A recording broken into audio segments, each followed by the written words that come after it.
A street kid jumps into the water and rescues the businessman. But what happens next is incredible. Richard Thompson felt the weight of his 52 years as the icy water of Lake Williams Park in Hartford flooded his lungs. The well-dressed businessman, owner of one of the largest construction companies in the region, was fighting desperately against the current pulling him under. That's when a small, skinny hand grabbed his arm with surprising strength. A boy of about 12, wearing old soaked clothes, was fighting the water to drag him to the shore. The boy, thin with wet dark hair, was using all his strength to save a man 3 times his size.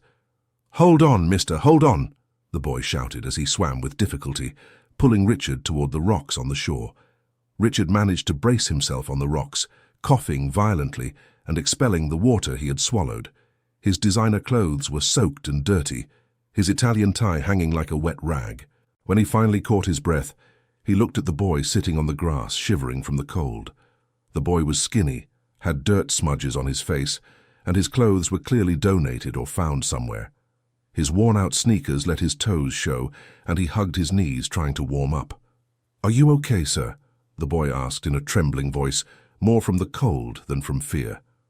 Richard stood up, straightened his wet clothes, and looked around. A few people were starting to approach, drawn by the commotion. He checked that his wallet and watch were still in place, relieved to find nothing had been stolen. You pulled me out of the water?" Richard asked, still processing what had happened. "Yes, sir. I saw you fall from up there and I jumped in. You're not a very good swimmer, are you?" Richard felt a strange mix of gratitude and irritation. How had that street kid noticed his difficulty swimming? And why was he so close to the lake at that hour? "Thank you," Richard muttered, but his voice came out cold and distant. The businessman took his wet phone from his pocket, shook his head angrily, and started to walk away. There was no time for conversation. He had an important meeting in 2 hours and needed to get home, take a hot shower, and change clothes. "Mister, aren't you going to the hospital? You might be hurt," the boy called out after him. Richard didn't even turn around. He kept walking toward the parking lot where his driver, Kevin, was waiting for him, leaning against the imported car. The 45-year-old man, wearing a dark suit and sunglasses, quickly approached when he saw his soaked boss. "Mr. Richard, what happened?" "I fell in the lake. Let's go," Richard replied curtly, getting into the back seat without further explanation. Kevin looked out the window and saw the boy still sitting on the lake shore, shivering. For a moment, their eyes met through the glass. The driver quickly looked away and started the car. "Home, sir?" he asked, already knowing the answer. "Of course, and step on it." As the car drove away, the boy stood still on the wet grass, watching the vehicle's taillights disappear around the bend. He sighed, got up and walked back to the bridge where he had improvised a shelter with cardboard boxes and pieces of tarp. This wasn't the first time the boy had seen Richard Thompson. For weeks, he had been watching the businessman, who had a habit of running around the lake every morning at 6 o'clock. The boy slept under the nearby bridge and always woke up to the sound of sneakers hitting the asphalt. What intrigued the boy the most was the businessman's almost military routine. Always the same time, always the same route, always accompanied by the driver who waited in the parking lot. But that morning, something had been different. Richard wasn't running. He was standing at the edge of the lake, talking agitatedly on the phone. The boy had paid attention because it was unusual to see the businessman so worked up. Normally he was controlled, methodical in his movements. That's when he saw Richard lose his balance and fall into the water. It didn't look like an accident. It looked like a push. But when the boy looked over at the parking lot, Kevin was leaning against the car, seemingly unconcerned, fiddling with his own cell phone. Maybe it had been an impression. Maybe Richard had really just slipped. The boy wrapped himself in an old blanket he had found in the garbage a few days before and tried to sleep. But his wet clothes and the cold of the early morning made it almost impossible. He decided that in the morning he would go look for the businessman, not to ask for a reward, but because something told him that man was in danger. The next day, Richard woke up with a headache and a persistent cough. His wife, Jennifer, had traveled to New York the previous week to care for her mother who had health problems. The 3-story house in the city's most upscale neighborhood seemed empty and quiet. He took a long shower, put on a gray suit, and went downstairs for coffee. The housekeeper, Mrs. Jenkins, a 60-year-old woman who had worked for the family for over a decade, greeted him with a worried smile. "Good morning, Mr. Richard. I heard you had a little accident yesterday. Are you feeling all right?" "Who told you that?" asked Richard, surprised. "Kevin mentioned it when he arrived to pick you up. He said you had gotten your clothes wet at the lake." Richard made a face. He didn't like his employees commenting on his personal life, even if it was something apparently harmless. Kevin had worked for him for 5 years and had always been discreet. It was strange that he had mentioned the incident. "It was just a stumble. Nothing serious," he replied, taking the cup of coffee Mrs. Jenkins had prepared. "Should I call Dr. Wilson? To take a look, make sure everything is okay?" "No need, I'm fine." But Richard wasn't fine. Besides the headache, he had a strange feeling that something important had escaped his memory, as if he had forgotten some crucial detail about what happened at the lake. At 8 in the morning, Kevin rang the doorbell. Richard finished his coffee, picked up his executive briefcase, and left the house. The driver greeted him as always, polite but distant. "Good morning, Mr. Richard, straight to the office." "Yes, and Kevin, why did you mention yesterday to Mrs. Jenkins?" Kevin hesitated for a second before answering. "I'm sorry, sir. She asked why your clothes were wet when you arrived. I just said it was an accident at the lake. I didn't want to go into details. Next time, avoid comments. My personal life is private." "Of course, sir. It won't happen again." During the drive to the business center where the construction company's office was located, Richard watched the city through the window. Hartford was waking up to another day of intense activity. Street vendors were already taking their positions at the traffic lights. Students were running to not miss the bus, and traffic was starting to get congested. That's when he saw the boy. The boy was standing on the sidewalk in front of the commercial building that housed the office of Thompson Construction. He was wearing the same clothes as the day before, now dry but still dirty. He was holding a plastic bag with something inside and was staring intently at the building's entrance. "Stop here," ordered Richard. Kevin parked the car in a nearby spot. Richard got out and walked towards the boy, who recognized him immediately. "Mr. Richard," the boy smiled, revealing some crooked teeth but a genuine smile. "How do you know my name?" asked Richard, suspicious. "I heard someone talking at the lake yesterday. You're famous here in town, right? Owner of a big construction company." Richard looked around, noticing that some people on the sidewalk were watching the conversation. It wasn't a good look for a respected businessman to be talking with a street kid in front of his office. "What do you want?" he asked directly. The boy opened the plastic bag and took out a wet, foggy wristwatch. "I found this in the lake after you left. Is it yours?" Richard looked at his own wrist and realized he wasn't wearing a watch. It was a Patek Philippe his wife had given him for their wedding anniversary. It must have come off during the commotion in the water. Dear listener, if you're enjoying the story, please take a moment to like the video and especially to subscribe to the channel. It really helps us who are just starting out. Now continuing. "Yes, it's mine," he said, holding out his hand. The boy handed over the watch without hesitation. Richard was surprised. That piece was worth more than many people made in a year. The kid could have easily sold it or traded it for food and clothes. "Why didn't you sell it?" asked Richard, genuinely curious. "It's not mine, right, mister? Stealing is wrong. My mom always said that before she left." Richard noticed the sadness that passed through the boy's eyes when he mentioned his mother. For a moment, his expression softened. "What's your name?" "Tyler, sir. Tyler Johnson." "Well, Tyler, thank you for returning the watch." Richard took his wallet from his pocket and pulled out a $50 bill.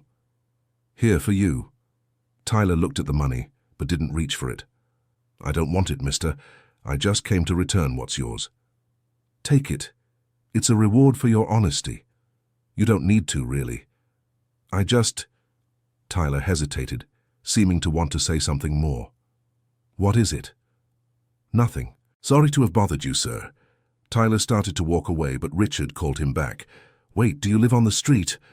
"I live near here. It's not the street. It's a place." "Your parents?" "I don't have a father.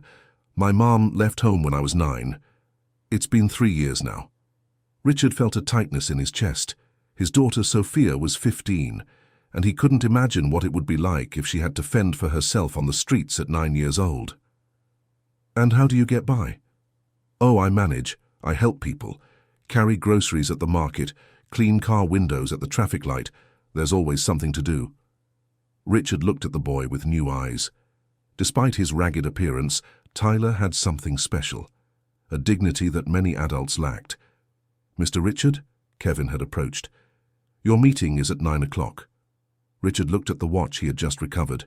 8:45. "Tyler, I need to go to work now, but if you need anything, you can stop by the office here. Ask for Amanda, my secretary." "Thank you, Mr. Richard, but I manage fine on my own." Richard entered the building but watched through the elevator window as it went up. Tyler remained standing on the sidewalk for a few minutes, looking at the street traffic. There was something about that boy that intrigued the businessman. On the 12th floor, Richard got out of the elevator and walked down the hall to his office. Thompson Construction occupied the entire floor, with modern offices, top-of-the-line furniture, and a privileged view of the city. Amanda Miller, his secretary for 8 years, a competent 35-year-old woman, greeted him with a professional smile. "Good morning, Mr. Richard. Mr. Peterson has already arrived and is waiting in the conference room. The reports you requested about the Grand Mall project have also arrived." "Thank you, Amanda. Bring me a strong coffee, please. It's been an interesting morning." "Any problems?" Richard hesitated. How could he explain being saved from his own inability to swim by a street kid who later returned an extremely expensive watch without asking for anything in return? No problem. Just bring me the coffee." The meeting with the investor, Mr. Peterson, lasted 2 hours. They discussed the final details of the project for a new Grand Mall that would be built in the city's North Zone. It was the biggest contract in Richard's company's history, something that could bring in more than $50 million over 3 years. When the meeting ended, Richard was exhausted. The lack of sleep from the previous night and the stress from the accident at the lake were taking their toll. He asked Amanda to cancel his afternoon appointments and decided to go home early. Kevin was waiting for him in the building's parking lot. During the drive, Richard was quiet, thinking about the encounter with Tyler. There was something in that boy's look that bothered him. It wasn't just sadness or need. It was as if he knew something important that he wasn't telling. "Kevin," Richard said, breaking the silence, "did you notice anything strange yesterday at the lake?" "Strange how, sir?" "I don't know. Any suspicious people around, any unusual movement?" Kevin adjusted the rearview mirror before answering. "I only saw that boy you saved." "Oh, and there were some men running earlier, but that's normal at the lake." "I didn't save the boy, Kevin. He saved me." "Oh yes, of course. I misspoke." Richard noticed the odd correction. Kevin had said that he had saved the boy, when in fact it had been the opposite. Why would the driver change the version of events? "Did you see when I fell in the water?" "I saw you were struggling, yes. That's when I realized you needed help." "But you didn't go in to help me." Kevin stopped at a red light and turned around. "Mr. Richard, you know I can't swim. If I had gone in, I might have gotten in the way more than helped." The boy was faster and more skilled in the water. The explanation made sense, but something still bothered Richard. Maybe it was just the trauma of the near drowning affecting his perception. He decided to drop the subject. At home, Richard took a hot shower and put on comfortable clothes. He called his wife in New York to tell her about the incident at the lake, omitting only the fact that he had been saved by a street kid. "Richard, you need to be more careful," Jennifer said from the other end of the line. "You're not a 20-year-old young man anymore. These morning runs can be dangerous." "It was just a stumble, honey. I'm fine. Even so, maybe it would be better for you to run on the treadmill at the home gym. It's safer." "I'll think about it. How's your mother?" "Improving little by little. The doctor said she'll need a few more days of rest. I should only be back at the end of the week." After hanging up, Richard sat in the living room leather armchair and stared out the window. The house was too quiet without Jennifer and Sophia, who was spending some time at her paternal grandmother's house in Boston. That's when he heard the doorbell ring. Mrs. Jenkins went to answer it and came back a few minutes later with a confused expression. Mr. Richard, there's a boy at the door asking for you. He said his name is Tyler. Richard got up from the armchair, surprised. How had Tyler found out where he lived?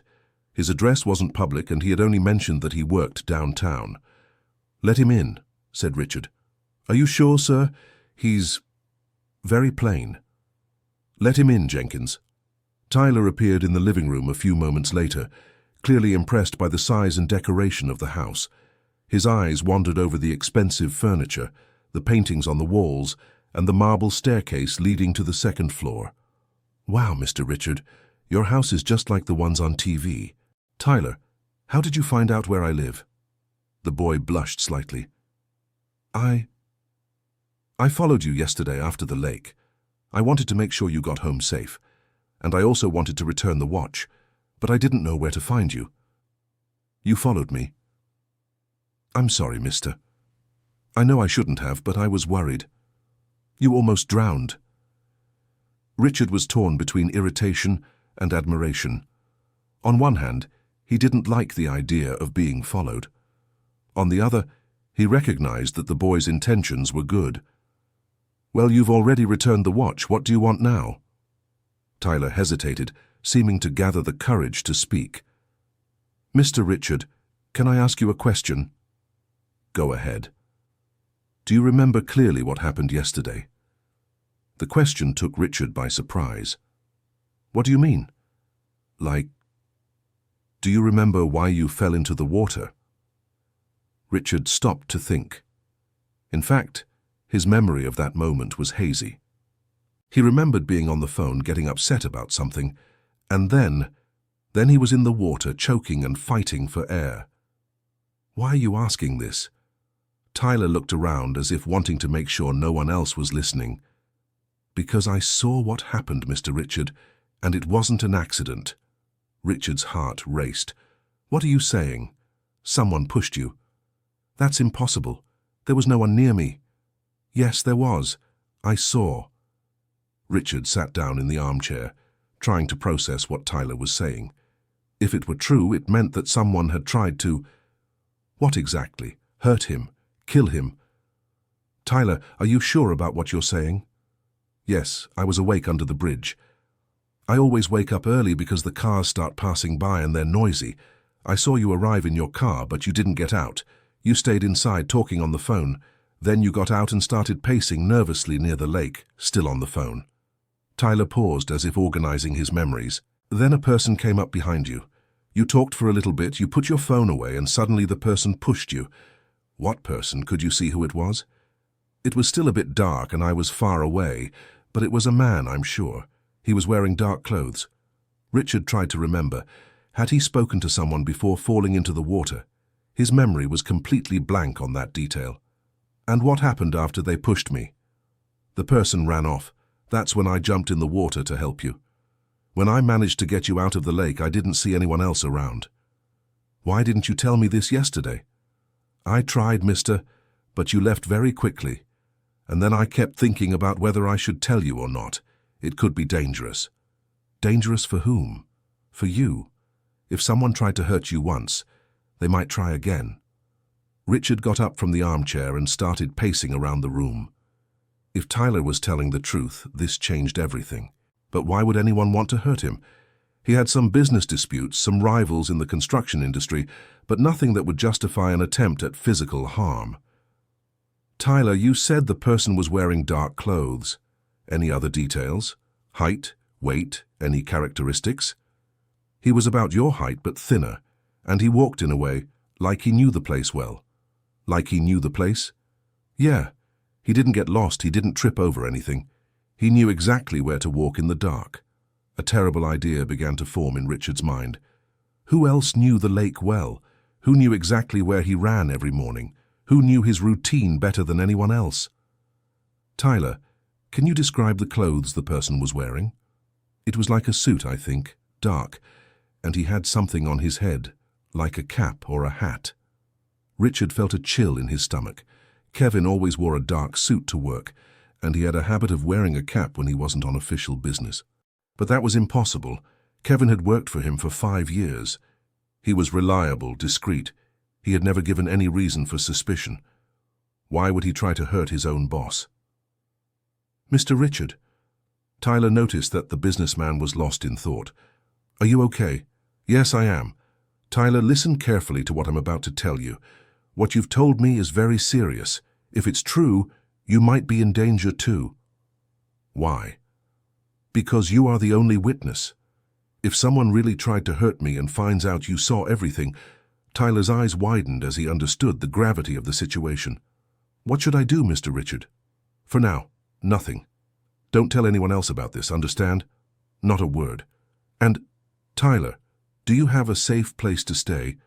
I have my spot under the bridge. Nobody bothers me there." "That's not safe." Richard thought for a moment.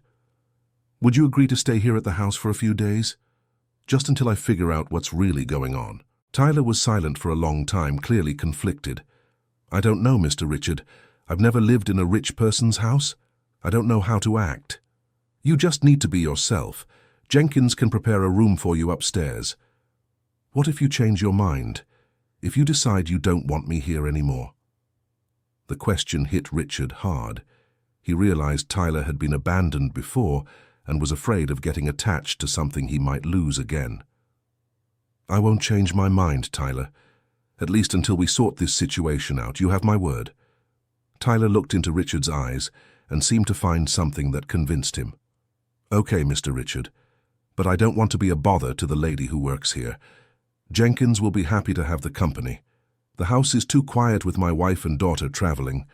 Richard called Jenkins and explained that Tyler would be staying for a few days. The housekeeper, a kind-hearted woman who had raised 4 children, took the news in stride. "Of course, Mr. Richard, I'll prepare the back bedroom. Will the boy want to take a shower and change his clothes?" Tyler looked at Richard as if asking for permission. "Of course. Jenkins, see if you can find some clothes that fit him. If not, we'll buy some tomorrow." As Jenkins led Tyler to the bathroom, Richard was left alone in the living room, trying to process everything that had happened.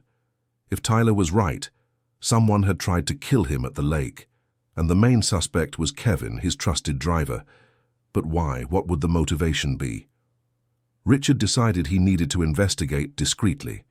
He couldn't accuse Kevin without concrete proof, but he also couldn't ignore Tyler's testimony. He went to his home office and called Amanda. "Amanda, I need you to do me a favor. I want you to pull all the information we have on Kevin. Contracts, references, work history, everything in his personnel file." "Is there a problem, Mr. Richard? I need to verify some information." "Nothing urgent, but email it to me by tomorrow morning." "Of course. Anything else?" "Yes, cancel all my appointments for tomorrow. I'll be working from home." After hanging up, Richard heard laughter coming from the second floor. It was Tyler talking with Jenkins. It had been a long time since the house had sounds of joy. Maybe taking the boy in was a good idea, regardless of the safety reasons. An hour later, Tyler came down to the living room completely transformed. He had showered, had his hair cut, which Jenkins had managed to trim with scissors, and was wearing clean clothes the housekeeper had found in a closet, old clothes from when Sophia was younger. "Wow, Tyler." Richard was impressed. "You look like a different person." Tyler smiled shyly. "Mrs. Jenkins is really nice. She said I can help her in the kitchen if I want." "You can help, sure, but remember, you are a guest here, not an employee." "I like helping, Mr. Richard. I don't like sitting around doing nothing." Richard smiled. There was something about Tyler's character that impressed him more and more. Despite all the adversity he had faced, the boy maintained a dignity and a desire to contribute that many privileged adults did not possess. "Tyler, I'm going to ask you an important question. Do you know how to read and write?" "I know a little. My mother taught me before she left. And sometimes I pick up old books that people throw away." "What kind of books?" "Any kind. I like stories, but I also read things about how to fix stuff, how to plant things. I have a good memory." "How so?" "I remember almost everything I read or see. Mrs. Jenkins said it's called a photographic memory." Richard stopped walking. Photographic memory. That would explain how Tyler had managed to observe so many details about what happened at the lake, even from far away and in the dark. Tyler, you really remember everything? Almost everything. Sometimes it's bad because I remember things I'd rather forget, but it's usually useful. Give me an example. Tyler thought for a moment. You want to know about what happened at the lake? I can tell you every detail, from when you arrived until when you left. Tell me. Tyler sat on the sofa and closed his eyes, as if he were watching a movie in his memory. You arrived at 5:52 in the morning, 3 minutes earlier than usual. The car stopped in the second parking spot, not the first like always. You got out of the car, but you didn't start running like you always do. You stayed in the car talking on the phone. Richard listened, fascinated. Tyler was right about the time, and about him arriving early. But how did the boy know what his normal routine was? How do you know what I always do? Because I watch everyone who crosses the bridge. It's my way of passing the time. You've been running at the lake every morning for about 2 months. Always the same time, always the same way. Keep telling me about yesterday. You got out of the car at 6:05. You were agitated, walking back and forth. You were talking loudly on the phone. You seemed angry. At 6:12, a person appeared from the left side, coming from the back of the parking lot. Can you remember exactly what that person looked like? Tyler opened his eyes and looked directly at Richard. Man, about 5'9", thin, wearing a dark suit, maybe navy blue or black, hard to see in the dark. A dark cap on his head. He walked slowly, like he didn't want to make noise. Anything else? The person knew you. You talked for about 3 minutes. You put your phone away. The person said something that made you calmer. You moved closer to the edge of the lake. And then... Tyler paused. And then the person pushed you in the back, with both hands. You fell head first into the water. The person stood still for a few seconds, watching. Then he ran off in the opposite direction, toward the back of the parking lot again. How much time passed between me falling in the water and you pulling me out? 2 minutes and 15 seconds, more or less. You hit your head on something underwater because when I pulled you out there was blood in your hair. Richard instinctively brought his hand to his head. He had felt a pain there all day, but thought it was just a headache. Tyler, are you absolutely sure someone pushed me? I am, Mr. Richard. I saw it with my own eyes. At that moment, Richard heard the sound of a car arriving. He looked out the window and saw Kevin parking in the garage. Tyler, listen carefully. Kevin just arrived. He's coming to get some documents I forgot to take today. I'm going down to talk to him. You stay up here and don't show yourself, understood? Understood. But why? Because I'm still not sure about anything and I need to investigate further. If Kevin really tried to hurt me, I can't let him know you're here. Tyler nodded, showing impressive maturity for his age. Richard went downstairs to answer the door. Kevin was outside wearing casual clothes, jeans and a polo shirt. Good evening, Mr. Richard. Sorry to bother you. I forgot to pick up the Peterson project reports that are in the briefcase you always carry. I need to review them for our meeting tomorrow. What meeting? The meeting with the engineers at 10 o'clock. It's been scheduled for a week. Richard had completely forgotten about the meeting. With everything that had happened, his routine was completely messed up. Of course, the reports are in the briefcase in my office. You can grab them.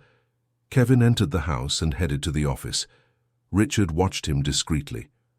Was there something different about the driver's behavior? Did he seem more nervous than usual? Or was it just paranoia? When Kevin returned with the documents, Richard decided to test him. Kevin, do you remember any details about what happened yesterday morning? I'm trying to understand exactly how I fell into the lake. You were running like you always do. I think you tripped on something near the edge. By the time I noticed, you were already in the water. You didn't see anyone else around there? Kevin hesitated for a split second. No, sir. Just the boy who helped you. And where exactly were you when this happened? In the parking lot, waiting for you to finish your run. Like always. Richard noticed that Kevin avoided looking directly into his eyes while speaking. Was it suspicious behavior or just natural nervousness from the questions? All right, thank you for getting the documents. Mr. Richard, can I ask you something? Sure. Are you feeling okay? You seem kind of different today. Different how? I don't know how to explain it. More suspicious, maybe. Did something happen? The question was too direct. Why would Kevin be worried about changes in his boss's behavior, unless he had a reason to worry? I'm fine, Kevin. Just a little tired. It's been a long day. Of course. Well, see you tomorrow then. What time do you want me to pick you up? I won't need you tomorrow. I'm working from home. Kevin seemed surprised. Are you sure? What about the meeting with the engineers? Amanda is going to reschedule it for next week. Oh, I see. Well, if you need anything, just call. Kevin left the house, but Richard watched from the window. The driver stayed in his car for a few minutes before starting the engine. He was talking on the phone. To whom? And why hadn't he called before leaving home? When the car finally drove away, Richard went upstairs to check on Tyler. The boy was sitting on the bed in the room, looking out the window. So, Mr. Richard? What did you think? Hard to say. He seemed nervous, but it could be a coincidence. Can I ask you something? Go ahead. Why aren't you going to work tomorrow? Because I need to investigate some things, and I don't want to leave you alone here. Tyler smiled. You're cool, Mr. Richard, but you don't need to worry about me. I know how to take care of myself. I know you do, but now you're part of my responsibility. Dear listener, if you're enjoying the story, please take a moment to like the video and especially subscribe to the channel. It really helps us who are just starting out. Now continuing.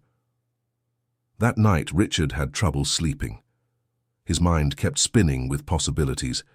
If Kevin had really tried to kill him, what was the motivation? Money, blackmail, some deal with competitors? The next day, Richard woke up early and went to check if Tyler was okay. The boy was already awake, talking quietly with Jenkins in the kitchen. Good morning, everyone, Richard greeted them. Good morning, Mr. Good. Richard. Tyler was visibly more at ease. Mrs. Jenkins is teaching me how to make sugarloaf bread.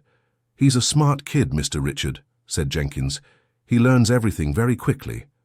Richard smiled, but his mind was still focused on the main problem. He needed to find out the truth about Kevin, and for that he needed more information. Tyler, I need to go out for a few hours. Will you be okay here with Jenkins? Yes, I will. I'm going to help her with the cleaning. No, Tyler. You're not an employee here. You can help if you want, but it's not an obligation. I want to help, Mr. Richard. I like to feel useful. Richard understood. Tyler had spent years fending for himself, working to get food and shelter. It was natural that he felt the need to contribute. All right, but only if it's of your own free will. Richard put on casual clothes and drove off. His first stop was the office. He wanted to personally check the files on Kevin before making any decisions. The building was almost empty on Saturday morning. Richard went up to the 12th floor and went straight to Amanda's office. She had left a folder on the desk with all the documents related to Kevin. Richard sat down and began to analyze the material. Kevin Mitchell, 45 years old, married, 2 children. He had previously worked as a private driver for a wealthy family from New York. The references were excellent. But there was something interesting in his financial history. Kevin had applied for a loan of $50,000 6 months ago, using his car and his house as collateral. The loan had been approved, but Richard didn't remember Kevin mentioning any financial problems. Richard called the bank where Kevin had taken out the loan.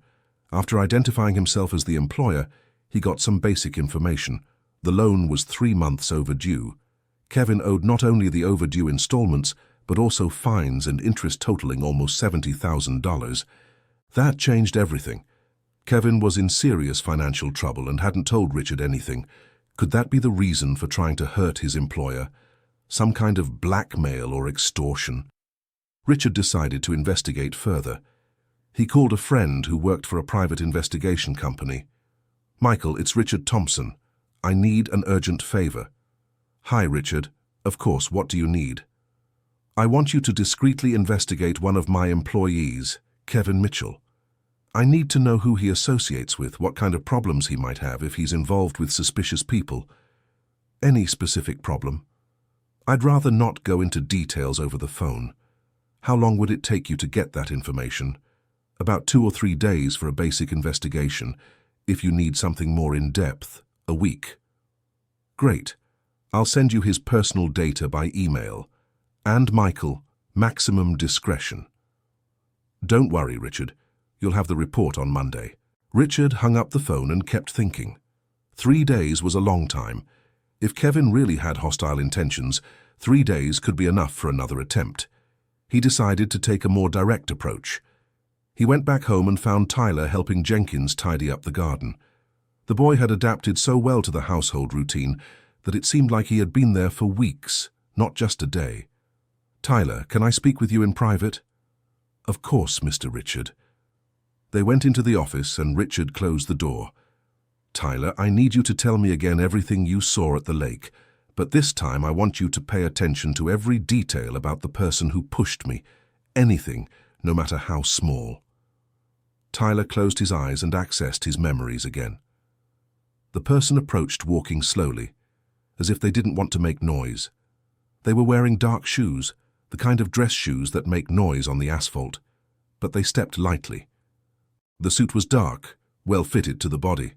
The cap was slightly crooked, covering part of his face. Anything about his posture, the way he walked. The person walked somewhat hunched over, like he wanted to seem smaller, and there was something strange. "What?" "When the person approached you, sir, they greeted each other. It didn't seem like you were surprised to see the person there." Richard froze. If he had greeted the person normally, it meant he knew the attacker. That drastically reduced the number of suspects. "Were you able to hear anything from the conversation?" "A few words. The person said something about 'there's no way' and 'it was the deal.' You, sir, replied with something about 'more time and my family.'" Richard tried to remember any recent conversation involving those terms. He couldn't recall anything specific, but the words had an ominous tone. "Anything else, Tyler?" "After he pushed you, sir, the person stood still for a few seconds, looking at the water. He seemed, I don't know, regretful or scared. Then he ran off." "Regretful?" "Yeah. Like he didn't want to do it but was forced to." This information completely changed Richard's perspective. If the attacker showed regret, maybe he wasn't a cold criminal, but someone acting under pressure or blackmail. "Tyler, I'm going to ask you an important question. Would you be willing to go with me to the lake tomorrow morning to reconstruct exactly what happened?" Tyler became thoughtful. "Is it dangerous?" "It could be. That's why I'm asking if you want to. I won't force you." "If it can help you discover the truth, I'll go." Richard smiled. Tyler's courage was impressive. "Thank you, Tyler. You're a very special kid." That night, Richard called Jennifer in New York. "Hi, honey. How are things there?" "Everything's fine. My mom is getting better. She should be discharged on Tuesday. And there, how was your day?" Richard hesitated. How to explain to his wife that he had taken in a street kid and suspected his driver had tried to kill him? "Jennifer, a situation happened here that I need to tell you about." Richard explained about the accident at the lake, about Tyler saving him and returning the watch, and about his decision to shelter the boy temporarily. He only omitted the suspicion about Kevin. "Richard, are you sure that was a good idea? We know nothing about this boy." "I know, honey, but you didn't see his situation. And he saved my life. It was the least I could do." "And Jenkins? What did she think?" "Jenkins loved having Tyler at home. She says he's very polite and helpful." "Well, if Jenkins approved, she has a good instinct for people. But Richard, promise me you'll be careful. We don't want any trouble." "I promise. And Jennifer, I think it's better if you don't come back yet." "Why?" "Your mom still needs care, and I want to completely resolve the situation with Tyler before you come back, to avoid confusion." "All right, but keep me informed about everything." On Sunday morning, Richard woke up at 5:30. Tyler was already awake, wearing the clothes Jenkins had set aside for him. "Ready, Mr. Richard." "Tyler, are you sure you want to do this?" "I am. I want to help you, sir." They left the house in Richard's car, a silver sedan he used on weekends. During the drive to the lake, Richard explained the plan. "We'll arrive at the lake at exactly the same time as on Friday. You'll show me where you were when you saw everything happen, and then we'll reconstruct the movements of the person who attacked me. What if he shows up again?" "He won't. It's Sunday, and besides, he probably thinks there are no witnesses to what happened."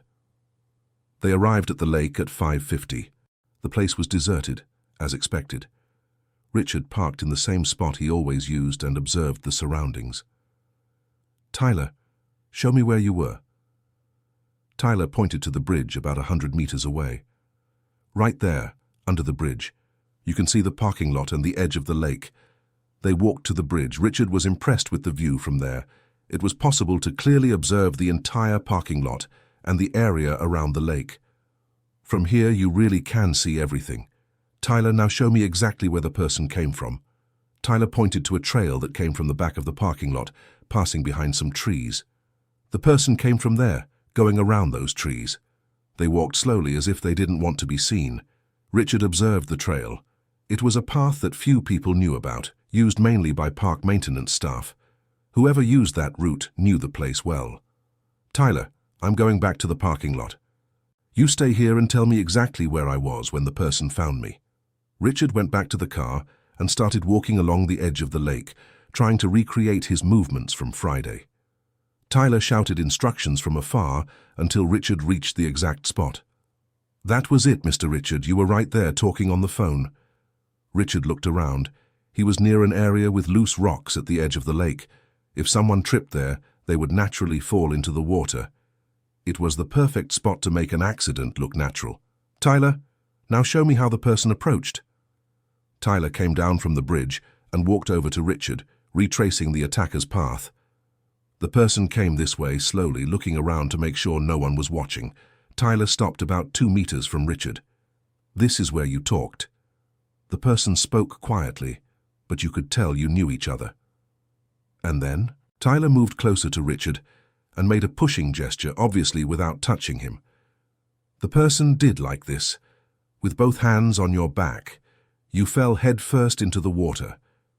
Richard looked at the water and tried to picture the scene.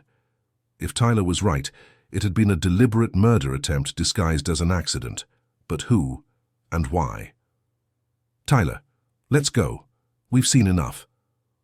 On the way back, Richard was thoughtful. The evidence pointed more and more to Kevin, but a clear motive was still missing. "Mr. Richard," said Tyler, "can I say something?" "Of course." "I think the person who did this didn't want to do it. It seemed forced." "Why do you think that?" "The way they just stood there afterward looking at the water, and the way they ran off as if they were scared or sorry." Richard considered Tyler's words. Maybe Kevin was being blackmailed or threatened by someone. That would explain both the murder attempt and the apparent regret. Back at home, Richard found Jenkins preparing Sunday lunch. The house smelled of home cooking, and there was an atmosphere of normality that he hadn't felt in days. "How was the outing?" asked Jenkins. "Productive," replied Richard. "Tyler showed me some interesting places in the city." Tyler looked at Richard with admiration. The businessman had protected the real reason for the outing, keeping Jenkins out of the dangerous situation. After lunch, Richard decided it was time to confront Kevin directly. He called his driver. "Kevin, can you come to my house? I need to talk to you about something important." "Of course, Mr. Richard. Did something happen?" "We'll talk when you get here." While waiting for Kevin, Richard instructed Tyler. "Tyler, when Kevin arrives, you stay upstairs. Don't come down for any reason until I call you." "Okay, but if something happens, should I call the police?" "If you hear shouting or sounds of a fight, you can call, but I hope it won't be necessary." 20 minutes later, Kevin arrived. Richard greeted him in the living room, trying to maintain a neutral expression. "Have a seat, Kevin. We need to talk." Kevin sat on the edge of the sofa, visibly nervous. "What happened, Mr. Richard?" "Kevin, how long have you worked for me?" 5 years, sir. "And during that time, we've always had a relationship of trust, haven't we?" "Of course, Mr. Richard. I've always tried to be loyal and honest." "Then why didn't you tell me about your financial difficulties?" The color drained from Kevin's face. How did you know?" That doesn't matter. What matters is that you owe the bank almost $70,000 and didn't tell me anything. Kevin lowered his head. I didn't want to worry you, sir. I thought I could handle it on my own. And did you? No, sir. The situation is complicated. Richard leaned forward. Kevin, is someone threatening you because of these debts? The question took Kevin completely by surprise. What do you mean? Did someone approach you, offer to help with the debts in exchange for a favor? Kevin was silent for a long time. Richard could see the internal conflict written on his face. Kevin, I know what happened at the lake on Friday. Kevin's eyes widened. Mr. Richard, I can explain. Then explain. Kevin started to cry, covering his face with his hands. I didn't want to do that, Mr. Richard. I swear to God I didn't. Richard felt a mixture of relief and sadness. Relief at having discovered the truth, sadness at confirming that a man he trusted had tried to kill him. Who forced you, Kevin? They said they would hurt my family if I didn't. My wife, my kids. Who are they? People connected to a loan shark. I borrowed money from them when the bank wouldn't renew my loan. The situation got out of control. Richard began to understand the full picture. Kevin had gotten involved with loan sharks, the debts had grown, and they had blackmailed him into committing the crime. What exactly did they want? They wanted it to look like an accident. They said that way the company's life insurance policy on you would pay off the company's debts, and I would be free of my own debts. Company life insurance. Yes, sir. They knew about the insurance policy the company has on your life. $50 million. Richard froze. He had completely forgotten about that policy. It was a protection the company had taken out years ago in case something happened to him as the principal executive. But how did the loan sharks know about it? Kevin, how did they find out about the insurance? I don't know, sir. They knew a lot about you, about the company. They had information I never told anyone. Richard realized the situation was much more complex than he had imagined. It wasn't just about loan sharks collecting debts, but some kind of elaborate scheme to steal the insurance money. Kevin, where is your family now? At home. Why? Because if these people find out the plan failed, they might try to carry out their threats. Terror appeared in Kevin's eyes. What do I do, Mr. Richard? First, you're going to tell me everything, every detail, every name you know. Then we're going to protect your family and handle this the right way. Kevin took a deep breath and began to tell the whole story. It had started 6 months ago when he needed money to pay for an expensive surgery for his elderly mother. The bank had denied the loan due to his credit history. That's when an acquaintance referred him to a loan shark named Vincent. Vincent seemed like a normal person, Mr. Richard. Dressed well, spoke politely, said he could lend me the $50,000 I needed with reasonable interest. But the interest wasn't reasonable, was it? At first it seemed like it was, 5% a month. But there was fine print in the contract that I didn't really understand. Penalties, extra fees, compound interest. Within 3 months the debt was already $100,000. And that's when the threats began? Not immediately. First they tried to negotiate.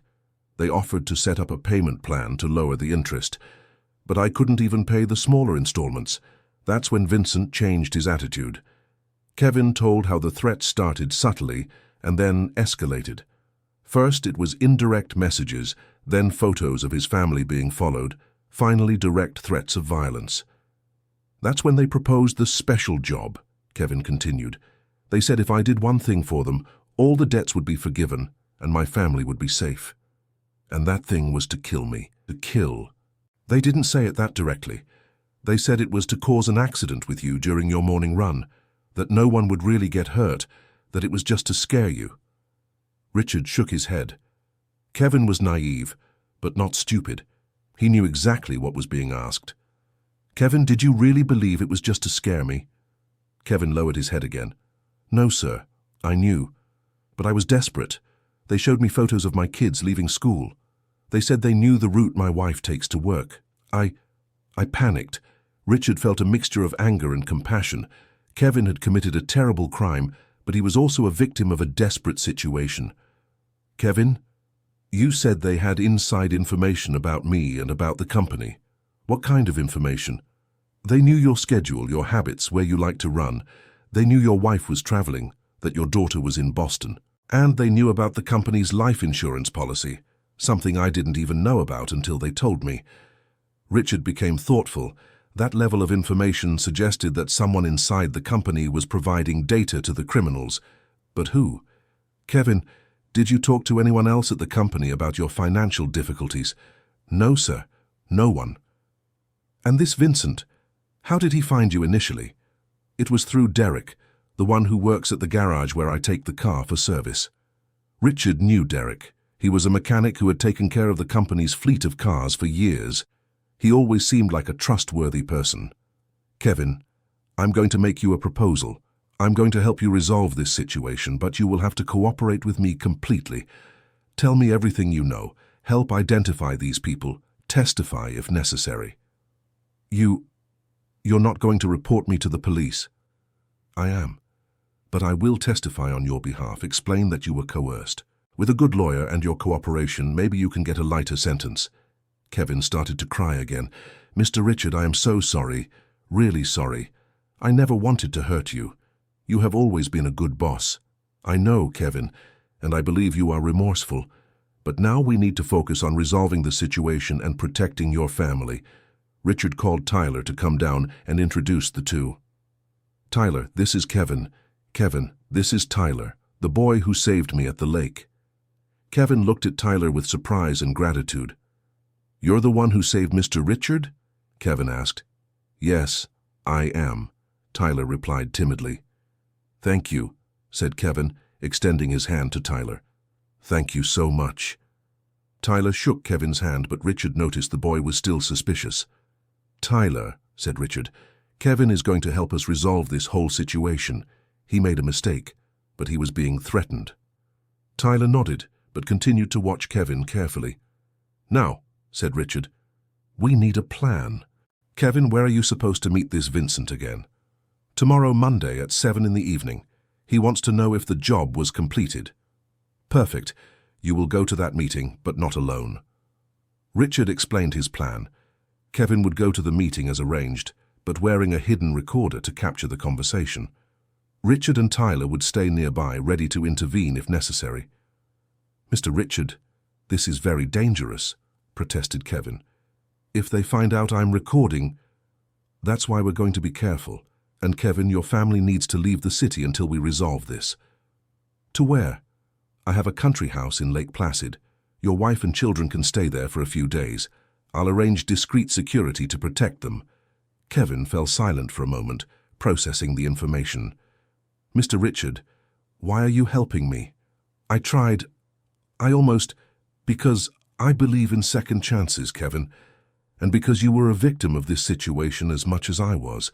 That night, Richard called Michael, his private investigator friend. Michael, change of plans. I need your help urgently. Tomorrow night, 7 o'clock. Richard explained the whole situation and the plan for the meeting with Vincent. Richard, this is very dangerous. You should go straight to the police. I don't have enough evidence yet. I need the recording to incriminate these people. And Michael, there's something else. Someone from inside my company is providing information to these criminals. Do you have any suspicions? A few, but I need to be sure before accusing anyone. Michael agreed to help, but insisted on bringing some men from his team to ensure everyone's safety. On Monday, Richard arrived at the office with Tyler. He had decided not to leave the boy alone at home, and besides, Tyler's presence could be useful. His photographic memory could help identify people or detect important details. Amanda, Richard said to the secretary, this is Tyler, a family friend who will be with me today. Nice to meet you, Tyler, said Amanda with a smile. Would you like anything? Water, soda? Water, please, Tyler replied politely. Richard took Tyler to his office and explained what they were going to do. Tyler, today we are going to observe the people here in the office. I want you to pay attention to any strange behavior, anyone who seems nervous or suspicious. Don't worry, Mr. Richard. I'll observe everything. During the morning, Richard had several normal meetings, but kept Tyler close by. The boy observed silently, absorbing every detail of the office activity. Around 11 o'clock, Amanda entered the office with some documents. "Mr. Richard, the contracts for the Grand Mall project have arrived. You need to sign them today to send to Mr. Peterson tomorrow." Richard examined the documents. Everything seemed normal. "Amanda, who else has access to these contracts?" "Well, I prepare them, you sign them, and then I send them to the archive. The accountant also has access for tax matters." "Anyone else?" "Kevin sometimes takes documents to external meetings, but always with your authorization." Richard exchanged a look with Tyler. Kevin had access to confidential information about the company's business. This could explain how the criminals knew about the life insurance. "Amanda, where is the accountant today?" "Mr. Miller is in a meeting with the bank. He won't be back until tomorrow." After Amanda left, Tyler approached Richard. "Mr. Richard, the secretary lady seems nervous." "How so?" "She's fidgeting with her hands a lot, checking the clock all the time. And when you asked about who has access to the documents, she blushed." Richard had been so focused on Kevin that he hadn't considered other possibilities. Amanda had worked for him for 8 years. Was it possible that she was involved? "Tyler, are you sure about her nervousness?" "Yes. And there's something else. When she came in here, I saw she was looking at her phone. When she noticed I was watching, she put it away really quickly."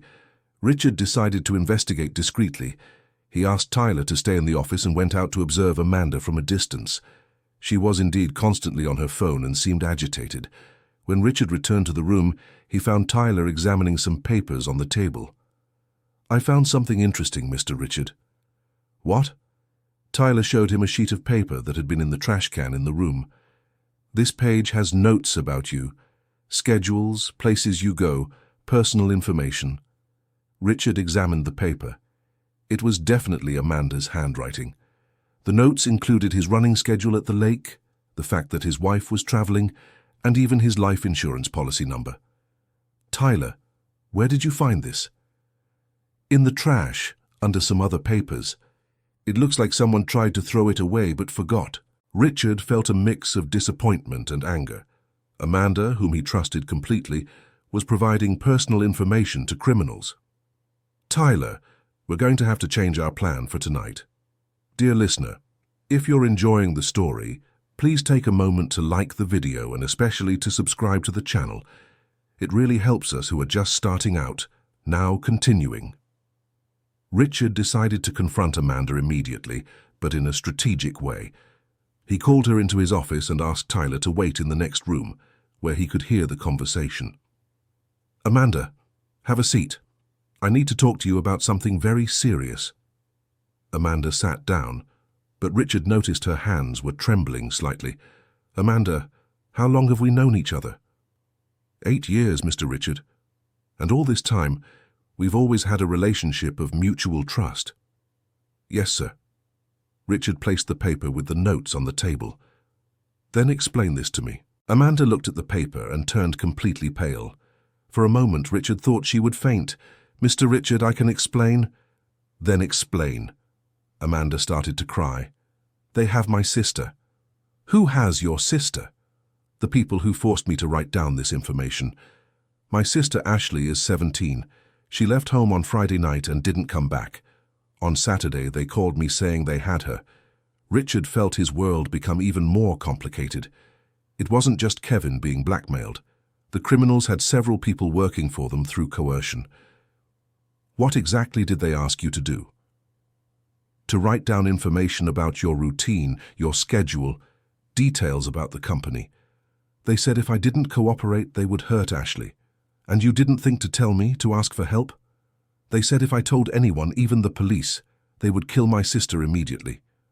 Richard realized he was dealing with a much more sophisticated organization than he had imagined. They weren't just coercing one person, but several, creating a network of informants and enforcers.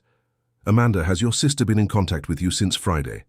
"Not directly, but they sent me a photo of her on Saturday, holding Saturday's newspaper to prove she was alive." "Where were you supposed to deliver this information?" "By email, to an address they gave me." Richard thought quickly. If he could trace that email, he might be able to identify the criminals. Amanda, do you still have the email address? I do, but I'm afraid, what if they find out I told you? They won't find out.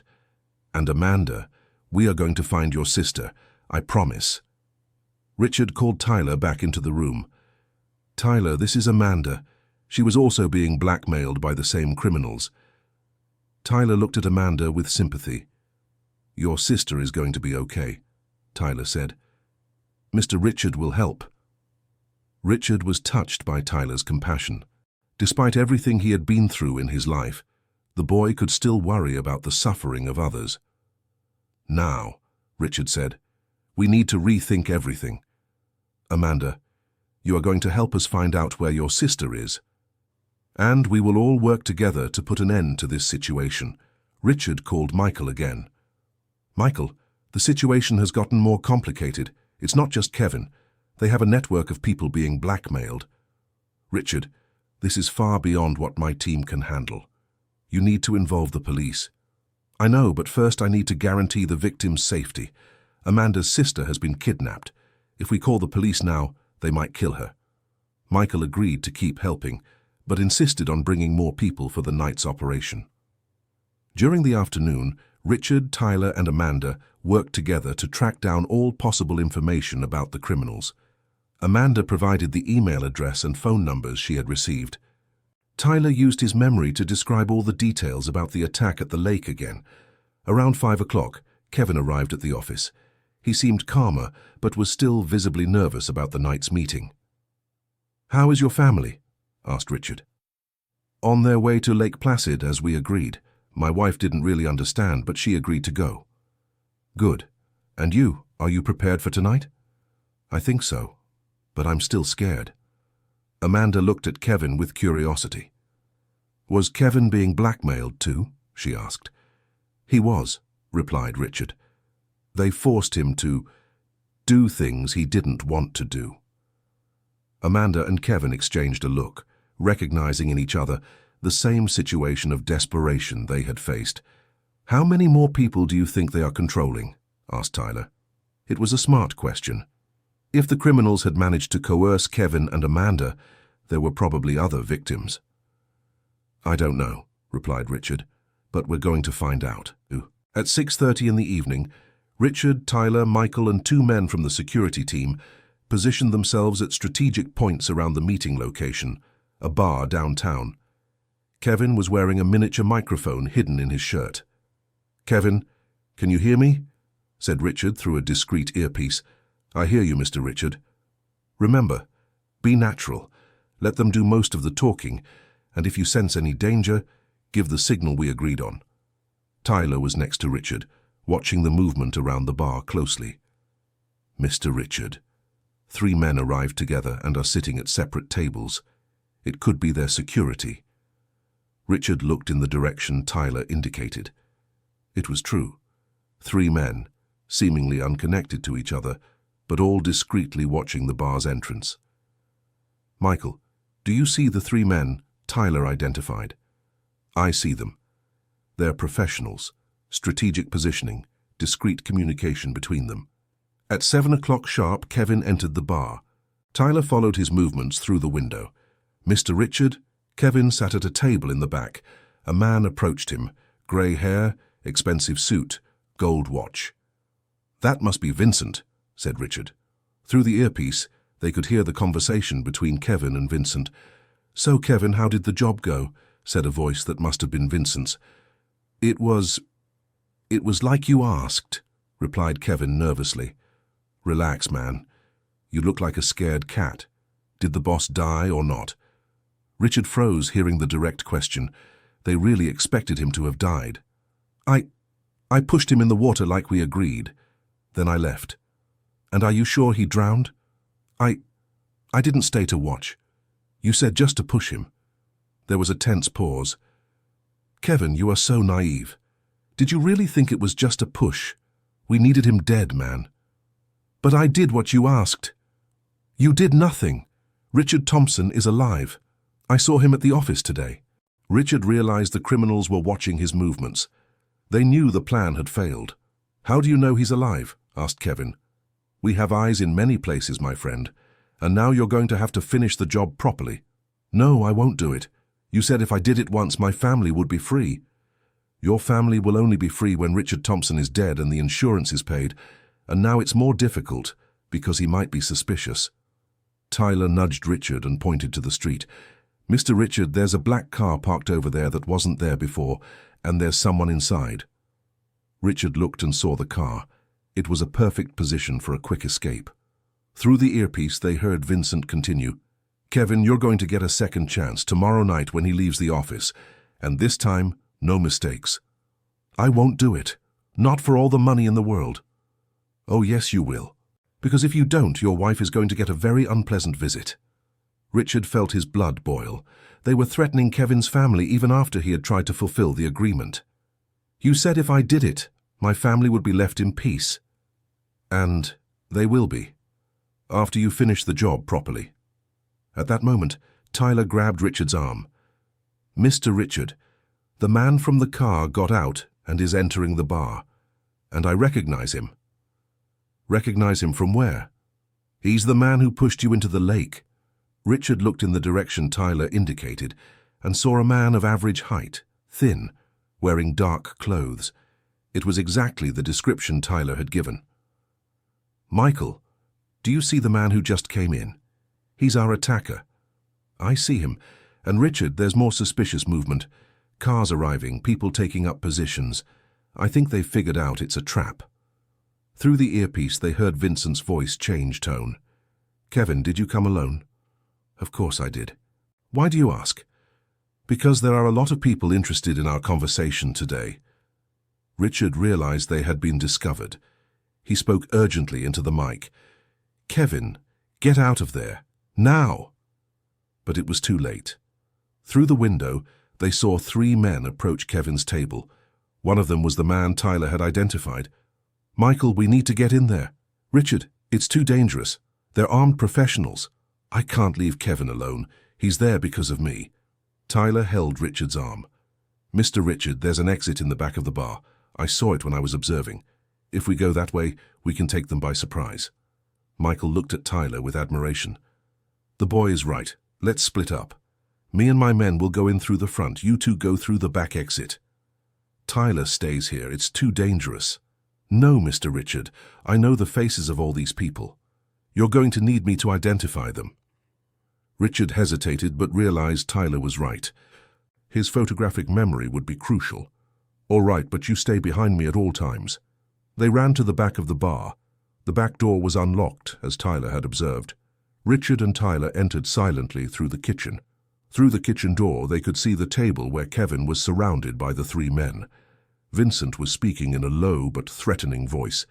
Kevin, you've disappointed us greatly, and you know what happens to people who disappoint us. Please, I tried. I swear I tried. Trying isn't enough, Kevin. Results are what matter.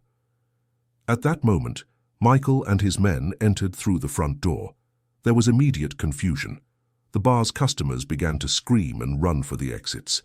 Richard and Tyler came out of the kitchen amid the chaos. Richard saw Kevin being dragged by one of the men toward the back exit. Tyler, call the police, shouted Richard as he ran after Kevin. But Tyler didn't obey. Instead, he ran in another direction and blocked the back exit, preventing them from taking Kevin. Let him go, shouted Tyler. The man holding Kevin looked surprised at the boy. Get out of the way, kid. I'm not moving. He didn't do anything wrong. Richard came running and stood next to Tyler. Let Kevin go. The police are on their way. The man holding Kevin pulled out a gun. Nobody move. We're leaving this way and no one gets hurt.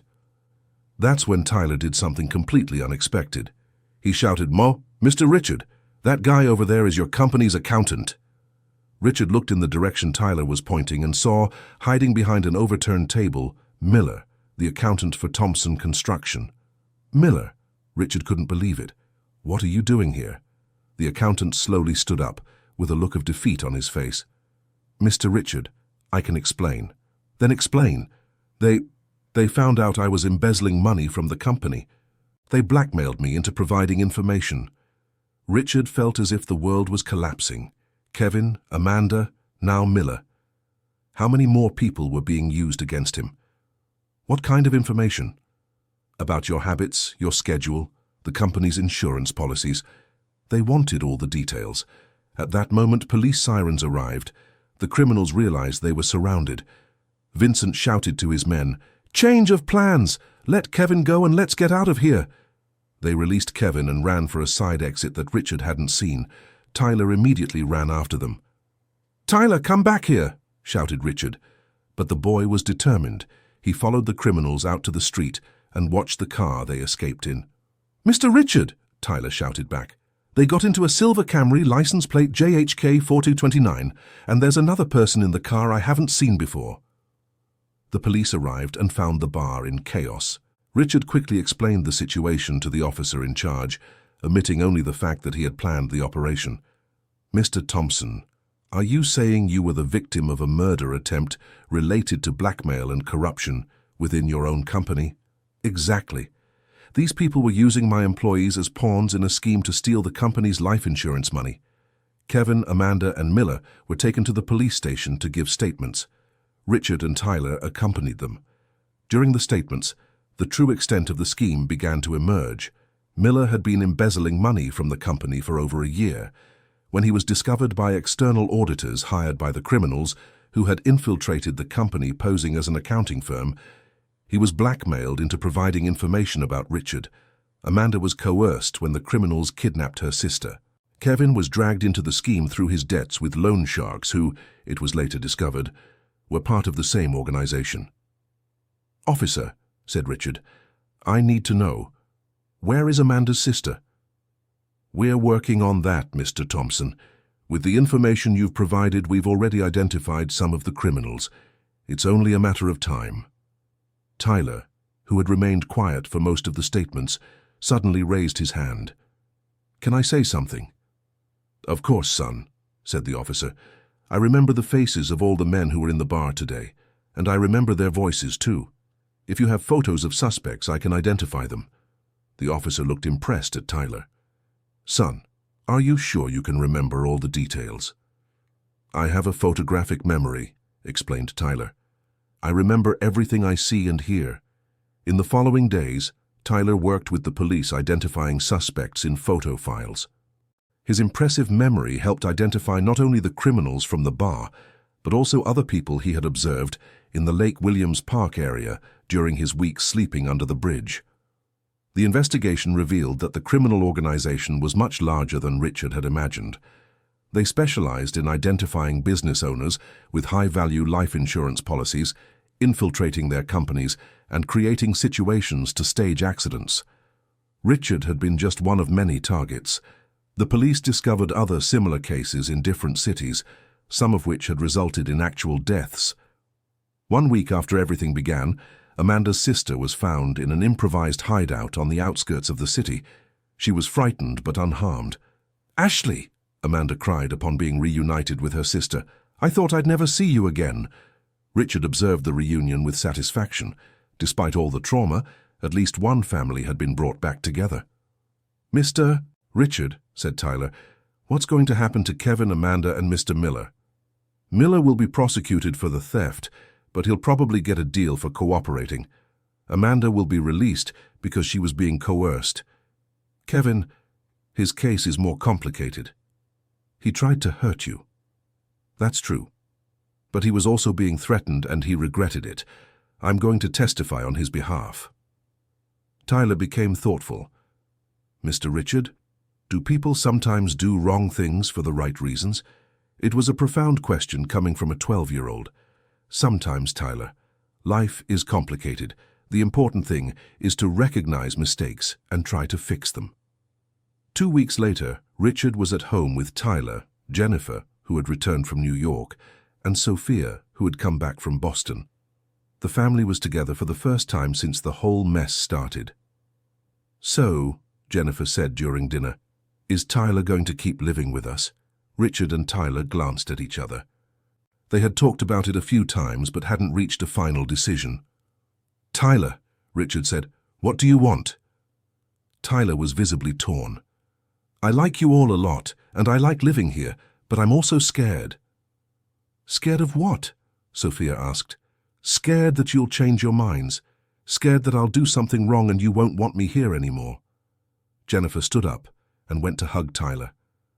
Tyler, honey, you saved my husband's life. You helped resolve a very dangerous situation. You've brought joy to this house. Why would you think we don't want you here? Because my mother said she wanted me, and then she left. Richard felt his heart tighten. Tyler still carried the wounds from his mother's abandonment. Tyler, Richard said, your mother left because of her own problems, not because of you. And we are not your mother. We choose to have you here because you are part of our family now. Really? Really, said Sophia. And besides, you're way more interesting than most of my friends. Tyler smiled, and Richard saw tears of relief in his eyes. So, I can stay? If you want to, Jennifer said, we'll start the adoption papers tomorrow. Adoption. It means you'll be our son legally, Richard explained. Forever. Tyler was silent for a long time, processing the information. I'm going to have a real family. You already do, Richard said. Now we're just making it official. 3 months later, Richard was running around Lake Williams Park again, but this time he wasn't alone. Tyler was running beside him, wearing new sneakers and workout clothes. You're getting a lot better, Tyler, Richard said as they ran. It's because I have a good teacher, Tyler replied, and because I'm not scared anymore. Scared of what? Scared of not having a place to sleep at night. Scared of not having food. Scared of being alone. Richard slowed his pace. And how do you feel now? Tyler stopped running and looked around the lake, then at the bridge where he had slept for so long. Now I feel like I'm home. Richard smiled and placed his hand on Tyler's shoulder. You're home, son. They started running again, passing the exact spot where Richard had almost drowned months before. Now, instead of being a place of trauma, it had become a symbol of how life can change completely from a single act of courage. Mr. Richard. I mean, Dad, said Tyler as they ran. Yes? Thank you for believing in me. Thank you for saving me, Tyler. And I'm not just talking about pulling me out of the water. What else are you talking about? You saved me from a life where I didn't pay attention to the people around me, where I didn't value what truly matters. Tyler smiled and quickened his pace. Race to the bridge? You're going to lose, replied Richard, running after him. As they ran, Richard thought about everything that had happened. Kevin had been sentenced to 2 years in prison, but with benefits for cooperating with the authorities. Amanda had returned to work for him, now closer and more reliable than ever. Miller had been replaced by a younger, more competent accountant. The criminal organization had been dismantled, with several members arrested in different states. The company's life insurance policy had been cancelled and replaced with other types of protection. But the biggest change had been in his own life. The house, once silent and formal, was now always full of movement and laughter. Tyler had adapted perfectly to the private school, where his extraordinary memory made him one of the top students in his class. Sophia, initially jealous of the attention Tyler received, soon discovered that having a brother was much more fun than she expected. Jennifer had found in Tyler the son they had always wanted, but never had. "Dad!" shouted Tyler, stopping at the end of the bridge. "I won." Richard arrived a few seconds later, pretending to be more tired than he really was. "You're getting too fast for me." "It's because I have energy to spare. Energy from someone who sleeps well and eats well every day." Richard laughed and hugged Tyler. "And energy from someone who has a family that loves him." "That's true," said Tyler. "Dad, can I ask you something?" "Always." "Do you think my mom will ever want to see me?" It was a question Tyler asked occasionally. Richard always answered honestly. "I don't know, Tyler. Maybe yes, maybe no. But regardless, you will always have a place with us." "And if she wants me to go back to her?" "Then you'll have to decide what you want to do. But remember, you're not that boy who slept under the bridge anymore. You are Tyler Thompson now, our son, and no one can take that away from you." Tyler smiled and looked at the lake water. "You know what I think, Dad." "What?" I think sometimes bad things happen so that good things can happen later. How so? If those bad men hadn't tried to hurt you, you would never have met me, and I would never have found my family. Richard was impressed by Tyler's wisdom. The boy had transformed a traumatic experience into a positive outlook on life. You might be right, Tyler. Maybe that's life's way of teaching us what really matters. They walked back home, where Jennifer and Sophia were waiting for them for Sunday breakfast. Jenkins had prepared a special coffee, as she did every weekend since Tyler arrived. "How was the run?" asked Jennifer. "Tyler is getting faster than me," replied Richard. "It's because I eat more," said Tyler, eliciting laughter from everyone. During breakfast, Sophia talked about her plans for the school holidays. Jennifer spoke about a new decoration project she was developing, and Tyler listened to everything attentively, still marveling at the idea of being part of normal family conversations. "Oh, Tyler," said Richard, "a letter arrived for you yesterday." Tyler was surprised. Who could be sending letters to him? A letter? From whom? Richard handed him a white envelope with Tyler's name handwritten on it. Tyler opened it carefully and read it silently. His expression changed several times as he read. "What is it, Tyler?" asked Jennifer, worried. Tyler looked up from the paper. "It's from my mother." Silence fell over the table. Richard felt a knot in his stomach. "What does she say?" he asked carefully. Tyler looked at the paper again. "She says she found out that I met a good family. She says she's happy for me. And she says that she loves me, but that she knows she can't be the mother I deserve." Tears began to stream down Tyler's face. "She says she won't try to take me away from you, that she just wanted me to know that she thinks of me every day." Jennifer stood up and hugged Tyler. "How do you feel about that?" she asked. Tyler thought for a moment. Happy and sad at the same time. Happy because she still loves me. Sad because, well, because it didn't work out for her to take care of me. "It's normal to feel both things," said Richard. "Love is complicated sometimes." "Dad, does this change anything? About me living with you?" "Nothing changes, Tyler. You are our son now. This letter just shows that your mother loves you enough to want what's best for you." Tyler folded the letter and put it in his pocket. "Can I keep the letter?" "Of course you can," said Sophia. "It's yours. And can I write back to her?" Richard and Jennifer exchanged a look. It was a delicate situation. "Do you want to write back?" asked Richard. "I want to thank her and tell her I'm okay. And say that I forgive her for leaving." Richard smiled. Tyler's emotional maturity never ceased to amaze him. "Then let's write a letter together." That afternoon, Richard and Tyler sat in the office to write the reply. Tyler dictated, and Richard wrote, "Dear Mother, I received your letter and was happy to know that you are well. I think of you too. I want you to know that I understand why you left. I know you had problems you couldn't solve, and I know you love me. I found a very good family. They adopted me, and now I have a father, a mother, a sister, and even a grandmother, Mrs. Jenkins. I'm studying at a nice school and I have friends. You don't need to worry about me. I am safe and happy. I forgive you for leaving. And I hope you find the peace you were looking for when you left me. With love, Tyler Johnson Thompson." When they finished writing, Tyler looked at Richard.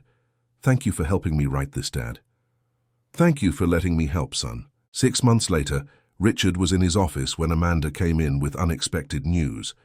"Mr. Richard, there's a journalist here who wants to do a story about Tyler's story." "What kind of story?"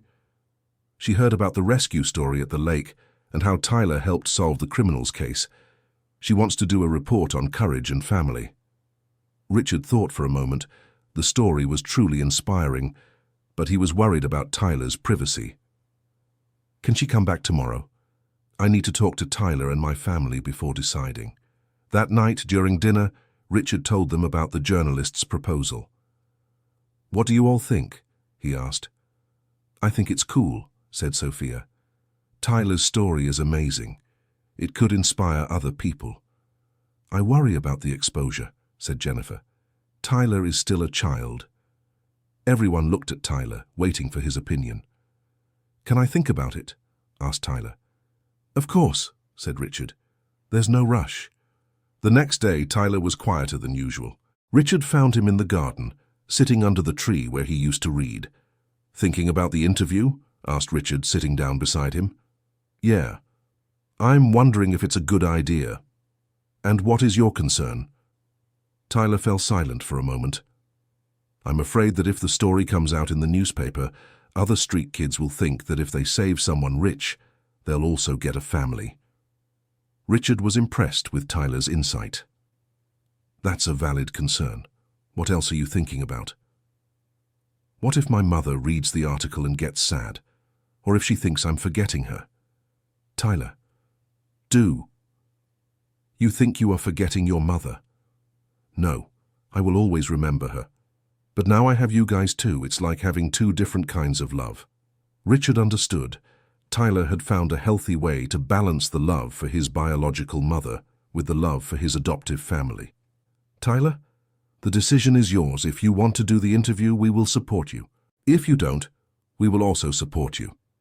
Can I do something different? What do you have in mind? Can I ask the journalist to write about street children in general and use our story just as an example? That way other people will know that there are many children needing help, not just me." Richard smiled. Tyler had turned an opportunity for personal fame into a chance to help other children. "I think that's an excellent idea, Tyler." The interview happened a week later. The journalist, a young and sensitive woman named Rebecca, was delighted with Tyler's proposal. "Tyler," she said, "are you sure you don't want me to focus on your personal story? It's a very beautiful story." "I'm sure," replied Tyler. "My story already has a happy ending. I want people to think about the children who are still waiting for their happy ending." The article was published a month later under the title, "The 12-Year-Old Hero Who Taught a Family About Courage." It focused on the situation of street children in Brazil, using Tyler's story as an example of how a single person can make a difference. Richard received dozens of phone calls in the following days. Some were from people wanting to adopt children, others were from business owners offering donations to institutions that support minors.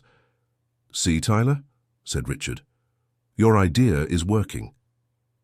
"It's cool to know that our story can help other people," replied Tyler. 1 year after the rescue at the lake, Richard organized a special party. It was the anniversary of Tyler's adoption, and he wanted to celebrate in a special way. The party was in the garden of the house, with all the family's friends. Kevin was there. He had been released 3 months prior and was working as a driver for a transport company. Amanda was there with her sister Ashley. Jenkins had prepared a special cake, but Richard's biggest surprise was bringing some of the children from the local shelter that Tyler had started visiting regularly. "Tyler," said Richard during the party, "I want to make an announcement." Everyone fell silent to listen. "We've decided to create the Tyler Johnson Foundation, an organization to help street children find families and opportunities." Tyler's eyes widened. "A foundation with my name. With your name, and based on your idea, you will be the foundation's special advisor." "What does a special advisor do?" "Helps decide how we are going to help other children. Your experience will be very valuable." Tyler was moved. In little more than a year, he had gone from a street kid to the inspiration for a charity foundation. "Dad, can I make a speech?" "Of course, son." Tyler climbed onto a chair so everyone could see him. "I want to thank everyone who is here today, especially my dad, Richard, who could have ignored me after I returned his watch but didn't. My mother, Jennifer, who accepted me into the family even without knowing me. My sister, Sophia, who shared her parents with me. And Mrs. Jenkins, who taught me that a house becomes a home when there are people who care inside it." Many people were crying. "I also want to speak to the children who came from the shelter. I know how hard it is not to have a family. I know what it's like to be scared every day, not knowing where you're going to sleep, not knowing if you'll have food. But I learned that there is always hope. Sometimes life changes in a way we never imagined." Tyler paused and looked at Richard. "I didn't save my father at the lake just because it was the right thing to do. I saved him because I knew what it felt like to be alone and scared, and I didn't want anyone else to feel that way. And I discovered that when we help others, we end up being helped too." There was warm applause. Richard stepped up onto the chair next to Tyler. My son Tyler taught me that heroes aren't special people who do impossible things. Heroes are normal people who do the right thing at the right time, and sometimes doing the right thing changes everyone's life forever. After the party, when the guests had left, the Thompson family gathered in the living room to talk about the day. Tyler, said Jennifer, you gave a beautiful speech today. Thank you, Mom. I just said what I was feeling. And how are you feeling? Asked Sophia. Tyler thought for a moment. I feel complete, like all the parts of my life have finally fallen into the right place. Richard looked at his family, Jennifer, Sophia, and Tyler, and felt a deep gratitude. A year and a half ago, his life was predictable, controlled, but empty in many ways. Tyler had brought not just love and joy, but also purpose. Tyler, said Richard, can I ask you a personal question? Of course, Dad. Do you still dream of being an investigator? Tyler smiled. Sometimes, but now I think I want to be a social worker, to help kids like me find families like you. You would be an amazing social worker, said Jennifer. It's just that I understand what it's like to be on both sides, you know? I know what it's like to have no family, and I know what it's like to have a good family. I can help connect the two. That night, Richard lay awake for a while, thinking about everything that had happened. He remembered the day he almost drowned in the lake, how he had treated Tyler coldly at first, all the twists and turns that led to the discovery of the conspiracy. But mostly, he remembered how his life had been completely transformed thanks to the courage of a 12-year-old boy who decided to jump into the water to save a stranger. Tyler hadn't just saved his physical life, he had saved his soul, his family, and given a new purpose to his existence. Richard got up and went to check if Tyler was sleeping well. He found the boy reading a book by the light of the lamp. Still awake? Richard asked softly. Couldn't sleep. I was thinking about the foundation. What about the foundation? I was thinking about how we're going to find the right families for the right kids. It's a big responsibility. Richard sat on the edge of the bed. It is a big responsibility, but remember, you won't be alone. We'll work on this together. Dad, can I ask you something I've always wanted to ask? You can always ask. Why did you decide to give me a chance? I mean, after I returned the watch? A lot of rich people wouldn't have. Richard thought about the question. It was something he had asked himself many times. You know, Tyler, I think you reminded me of something I had forgotten. Of what? That the most important things in life can't be bought. Your honesty, your courage, your kindness, they're priceless, and I needed to be reminded of that. Tyler smiled. So we saved each other. How so? I saved you from the lake, and you saved me from the streets. I reminded you of the important things, and you gave me a family. It was a mutual rescue. Richard chuckled softly. You're right, it was a mutual rescue. Tyler yawned and finally seemed sleepy. Dad, thank you. For what this time? For teaching me that family isn't just about blood. It's about choice and about love. Thank you, Tyler, for choosing our family. I'll always choose you, said Tyler, closing his eyes. Richard kissed Tyler's forehead and turned off the light. Good night, son. Good night, Dad. Richard left the room and found Jennifer waiting in the hallway. How is he? She asked. Happy, planning the future, thinking about how to help other kids. He's special, Richard. Yes, he is. And he's ours. They walked together back to their room, passing Sophia's room, who was sleeping peacefully. Jennifer, said Richard, do you think we did the right thing by adopting Tyler? Do you have doubts? No, I don't. I just keep wondering what would have happened if he hadn't saved me that day. He probably would have saved someone else in another situation. It's in his nature. And I probably would have kept living my life without realizing what I was missing. Which was what? The chance to make a difference in someone's life. The chance to have a son like Tyler. The chance to learn what real courage is. Jennifer smiled and hugged Richard. Sometimes the scariest accidents lead us to the most beautiful places. Do you think it was an accident? Tyler coming into our lives? I don't know. But if it was the best accident that ever happened to our family. The next morning, Richard woke up early as always. But instead of going for a run alone, he went to wake Tyler. "Let's go for a run, son." Tyler got up excitedly. Since he had become part of the family, the morning run had become a special time for them. They ran to the lake, as they did every morning. When they reached the spot where it had all begun, they stopped to catch their breath. "You know, Tyler, sometimes I look at this place and I can't believe everything that happened.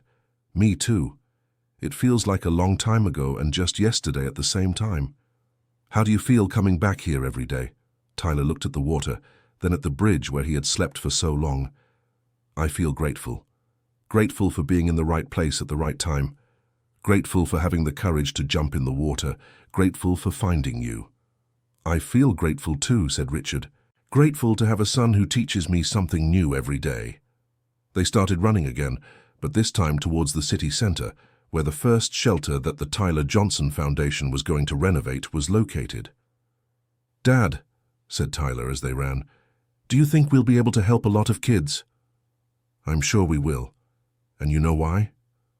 "Why?" "Because we're going to do it with the same love and dedication we used to build our family." Tyler smiled and picked up the pace. "Race you to the shelter?" "You're going to lose again," said Richard, running after him. As they ran through the streets of Hartford, Richard thought about how his life had completely changed. A year and a half ago, he was a successful but lonely businessman, focused only on profits and professional growth. Now, he was the father of an extraordinary boy, the founder of a charity, and a person who had learned that true success is measured by the love we share and the lives we touch. Tyler had taught him that heroes don't wear capes. Sometimes they wear old clothes and worn-out sneakers. Sometimes they sleep under bridges. Sometimes they're 12 years old and have a photographic memory. But they always have their heart in the right place.